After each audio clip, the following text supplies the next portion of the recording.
Ya, baik, dari wilayah Jawa Tengah dan daerah istimewa Yogyakarta kami punya dua informasi yang bisa dibagi kepada Anda dan juga pemirsa, yaitu informasi yang pertama ini datang dari Kabupaten Kudus, Jawa Tengah, di mana banjir yang melanda wilayah tersebut membuat aktivitas warga kesulitan karena banyak akses jalan yang terputus. Untuk aktivitas sehari-hari warga terpaksa mengandalkan perahu. Beginilah aktivitas warga Desa Dukuh Karangturi, Desa Sentra Kalangan, Kecamatan Kaliwungu, Kabupaten Kudus, Jawa Tengah. Mereka antre menunggu perahu untuk bisa ke tempat tujuan mereka. Hal ini dikarenakan jalan satu-satunya yang ada di wilayah tersebut terputus akibat terendam banjir setinggi dada orang dewasa. Untuk membantu warga, pemerintah daerah setempat menyiapkan 3 perahu dari BPBD dan sejumlah perahu milik masyarakat agar bisa digunakan warga untuk melewati banjir. Sementara itu, dari data BPBD Kudus mencatat banjir yang disebabkan karena luapan sungai Wulan ini telah merendam 6 desa di 2 kecamatan.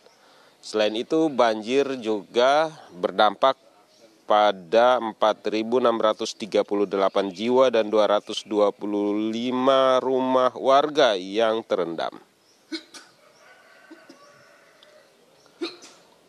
Dari Kudus kita ke kabar lainnya di Grobogan, Jawa Tengah. Seperti yang kita ketahui, amblesnya jalur kereta antara stasiun Gubuk dan stasiun Karangjati di Grobogan, Jawa Tengah ini masih terus diupayakan perbaikannya oleh petugas gabungan, baik itu dari KAI Daob 4 Semarang maupun tim gabungan dari TNI Polri dan juga dari BPBD serta relawan setempat. Ratusan petugas gabungan ini, diantaranya dari prasarana dari PT KAI, melakukan perbaikan secara intens di jalur kereta api yang longsor di kilometer 32. Untuk mempermudah proses distribusi material, petugas menggunakan lori atau rangkaian kereta mini yang dimodifikasi untuk mengangkut barang.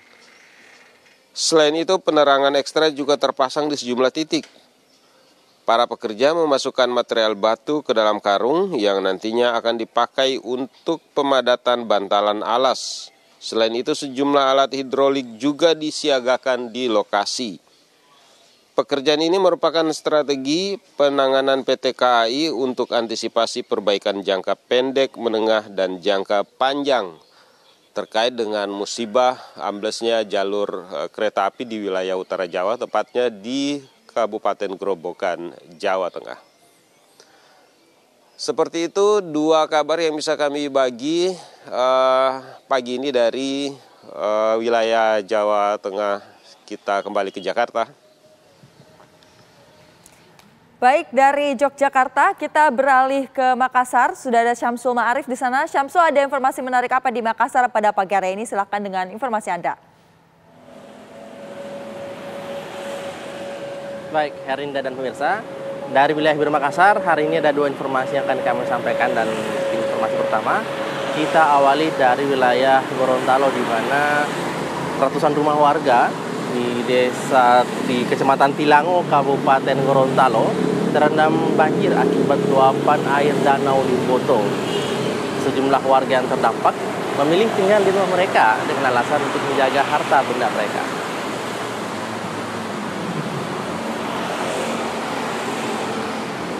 Dari data sementara, setidaknya ada 312 rumah tangga dan 648 jiwa yang terdampak banjir. Banjir yang terjadi ini selain akibat meluapnya air Danau Limboto, diduga juga akibat belum beroperasinya Kanal Tapodu yang berada di sekitar pemukiman warga. Selain itu, tingginya curah hujan yang masih terus terjadi membuat warga khawatir luapan Danau Limboto akan terus meluas.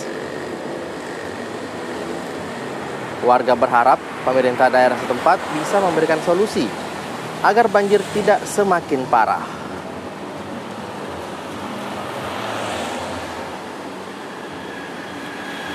Kita beralih ke informasi selanjutnya, kita beralih ke Kabupaten Goa, Sulawesi Selatan, di mana 2 orang warga yang berprofesi sebagai tukang cat tersetrum listrik tegangan tinggi ketika melakukan pengecatan pada sebuah bangunan bank di Kabupaten Goa, Sulawesi Selatan. Warga yang melihat langsung berupaya untuk menolong korban.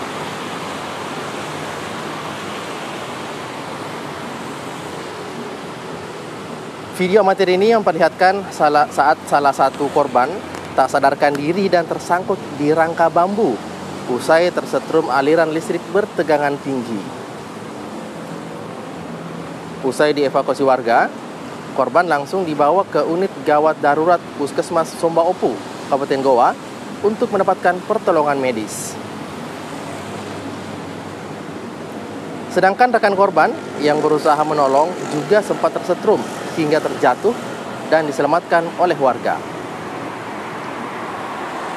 Sebelumnya, peristiwa ini terjadi karena rangka bambu yang digunakan korban untuk mengecat menyentuh kabel listrik bertegangan tinggi, sehingga membuat korban tersetrum dan terpental. Untuk menghindari jatuhnya korban jiwa, petugas PLN setempat langsung memotong rangka bambu yang menyentuh kabel listrik bertegangan tinggi tersebut.